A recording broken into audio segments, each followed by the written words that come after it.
Islamic ফাউন্ডেশনে শিক্ষক নিয়োগে অনিয়ম ও দুর্নীতির অভিযোগ।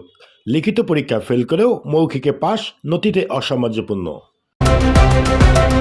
লালমনিরহাট জেলায় ইসলামিক ফাউন্ডেশনের আওতাধীন মসজিদ ভিত্তিক শিশু ও গণশিক্ষা কার্যক্রম অষ্টম পর্যায়ে প্রকল্পের শিক্ষক নিয়োগে অনিয়ম ও দুর্নীতির অভিযোগ উঠেছে। লিখিত ও মৌখিক পরীক্ষার ফলাফলে অসামঞ্জস্যপূর্ণ থাকায় নিয়োগ প্রক্রিয়ায় স্বচ্ছতা নিয়ে প্রশ্ন তুলেছেন ভুক্তভোগী পরীক্ষার্থীরা। জানা যায়, গত 24 জানুয়ারি 2026 লালমনিরহাট জেলা মডেল মসজিদ হলরুমে লিখিত পরীক্ষা অনুষ্ঠিত হয়। একই দিনে বিকেলে লিখিত ফলাফল এবং সন্ধ্যা 7টার দিকে মৌখিক পরীক্ষার চূড়ান্ত ফলাফল প্রকাশ করা হয়।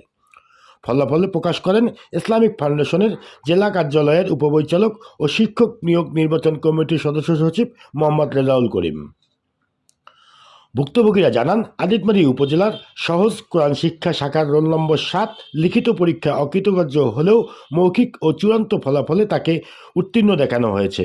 এছাড়াও কালীগঞ্জ উপজেলার মৌখিক ও চূড়ান্ত ফলাফলে রোল নম্বর 7, 23, 24 উত্তীর্ণ দেখানো হলেও পরবর্তীতে চূড়ান্ত তালিকায় কেবল রোল নম্বর 7 প্রকাশ করা হয়।